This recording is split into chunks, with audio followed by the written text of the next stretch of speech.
y'all, I'm Elisa, the Scrappy Wife behind ScrappyWife.com, and today I want to talk about the new Cricut Offset tool. It is something that we've been wanting forever in Cricut Design Space, and it is here, and I want to show you how to use it. I also want to talk about a question that I get all of the time. People ask me if they are looking for a cutting machine that is used primarily for cutting out printables that they purchase, then what machine would be the best? And while the addition of this offset feature is awesome for Cricut users, and I'm really hoping it means that they are stepping up their game as far as design space and some new capabilities for us that use it all of the time. If you are looking to just cut out printables, I would recommend looking at the Silhouette. The Cricut has a lot of capabilities. I happen to really like using it. I like design space. I like the design access with all of the different project possibilities that you can get. But if I were just cutting out printables, I think I would stick with my Silhouette, which I also have on hand. That being said, they both have pros and cons. Just make sure you do your research before investing in one of those machines. All right, let's take a look at some of the new features for Cricut Design Space. Let's go. All right, let's start off with the basics, which is how to format your file correctly. So I'm going to open up this folder where I have all of my Bible journaling downloads, and I'm going to go to my most recent set from Shauna Klingerman, and we'll go to the first page, which is this. When I download printables, most often they are in a PDF format, which is not accepted by Cricut. So what I want to do is open up my PDF. You can see it right here. And then I'm going to go to File, and I'm going to export this. So I'm going to export it, and I'm going to do a different file format. So I want it in the same folder so that I will be able to easily find it. And I'm going to change it to a JPEG, and I'm going to up the quality of the JPEG to the highest quality. So now it is all set. I will press save, and now I will have a JPEG of this image. Okay, so next up, I will be starting a new project. So we will start with new project, and then what I want to do is go to upload, and I want to upload an image. So I will click right here, browse, and then I will go to that same place where I saved my JPEG right here. And here we go. So this one will work perfectly. You can see down here are the different file types that will work. PDF is not one of them. So I will click this one and open. I almost always choose the complex setting so that it gets all of the different colors and recognizes them, and then press continue.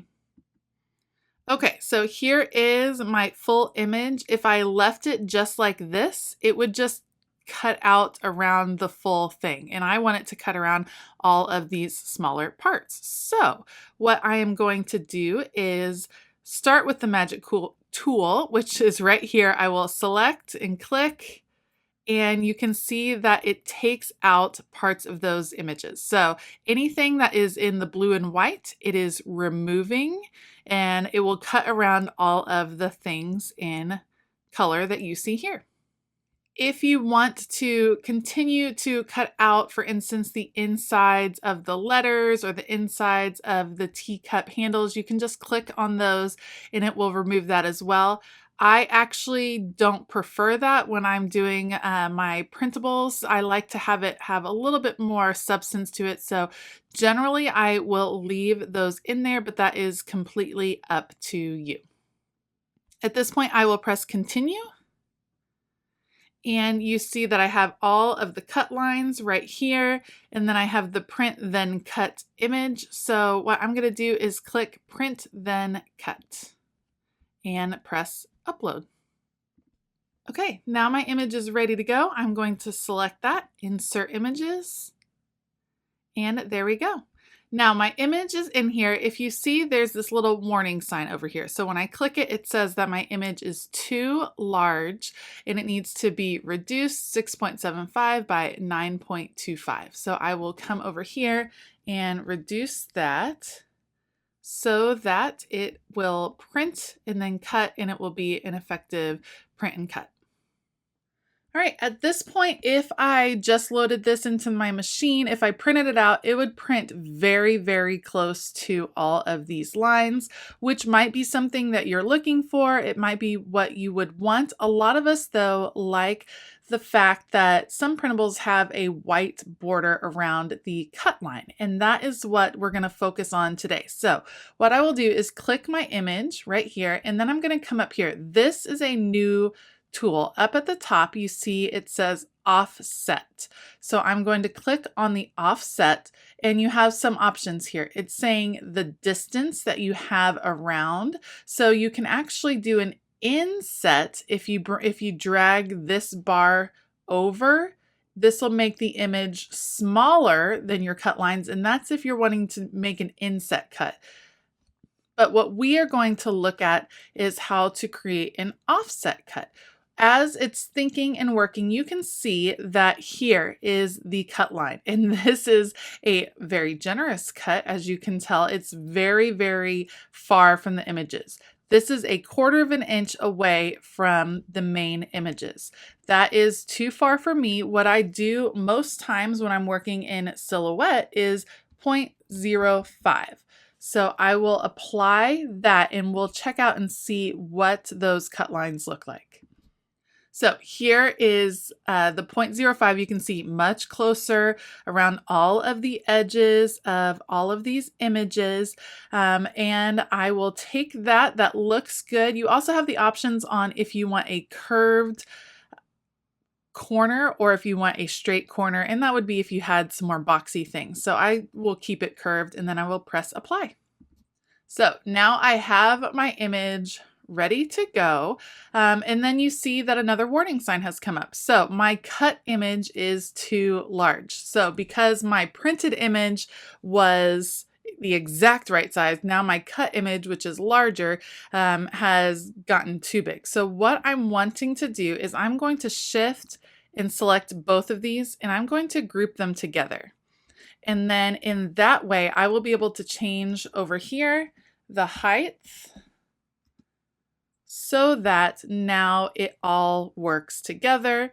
Then all I need to do, I can go ahead and ungroup these if I wanted to, and they are ready to print, then cut.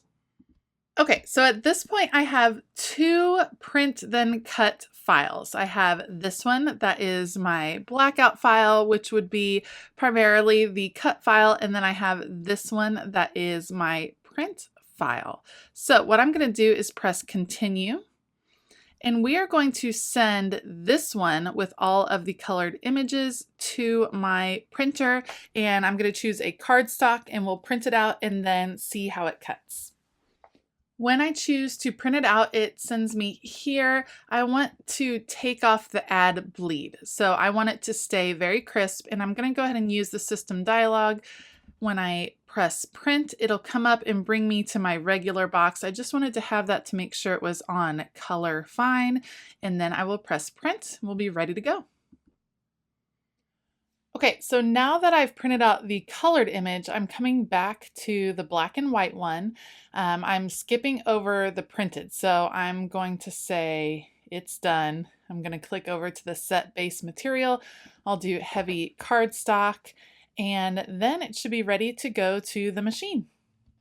All right, so it should be ready to go. I have my mat. I'm going to load on my paper in the corner here and make sure it's pressed down really well. Sometimes I like to use my brayer to just make sure that it is on there nice and securely so that it will get the best possible cut. And then at that point, it is ready to load into the machine, pressing the arrow to load it, and then pressing the make it button, and it's ready to cut.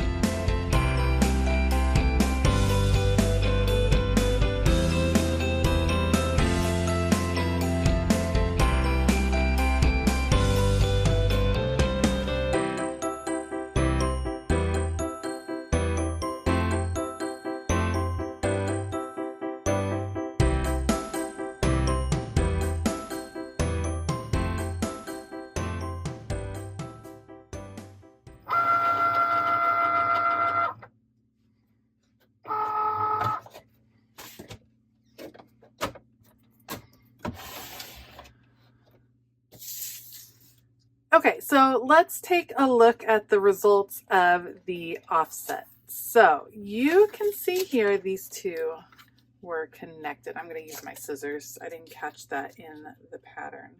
These two were connected just a bit. It did successfully offset somewhat. So I think the offset feature, while yes, it's awesome that it is there, I don't know that its primary purpose is for print then cut. In my experience, I've done a few projects, tried it a few times.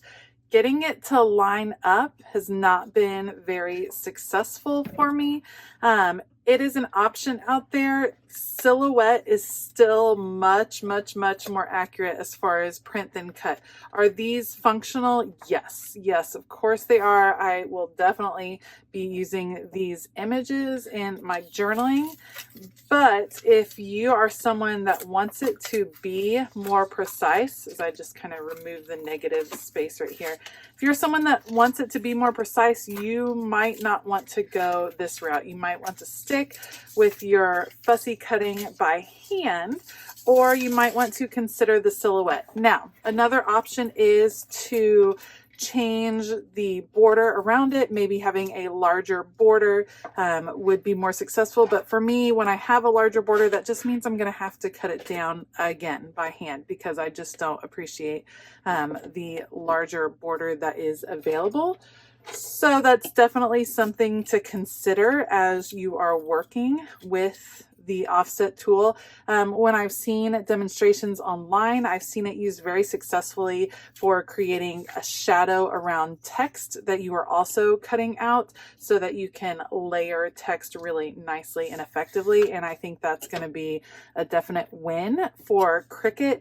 I still love my Cricut and all that it can do because there are a lot of possibilities with a Cricut Maker. If you are, though, using your machine, purchasing your machine for the sole purpose of cutting out printables that you are purchasing online, then you may want to look into another brand like the Silhouette. I will link them both below. I use them both. I use them for different purposes. When I am cutting printables, I do primarily use my Silhouette just because it's easier for me to get those lined up in a certain way. I don't know why it cut that one in half, but who knows? I don't need that one anyway. It's easier for me to get it lined up in Silhouette and to be able to customize it. I use my Cricut for a ton of other craft projects that I'm making that are generally outside of the printable realm. I hope this video was helpful in showing you that offset feature. Go play around with it, see what you can do, try it out on your machine. Let me know how it goes. I would be really intrigued. If you are trying to decide between a Cricut or a Silhouette for yourself, definitely look at what your primary purpose is going to be as far as using that machine. If you are interested, I have both machines used down below. Today I used a Cricut Maker, but of course the Explorer Air 2 would work just fine too. And then I also have a Silhouette Cameo that I love to use as well. So I will link both of those down below. A special shout out to all of my YouTube members. Thank you so much for your support. I'm so excited about our growing community and the fun we are having. If you are interested in finding out more about YouTube membership, then make sure to click the join button below. I hope that you have a fabulous day, and as always, keep it creative.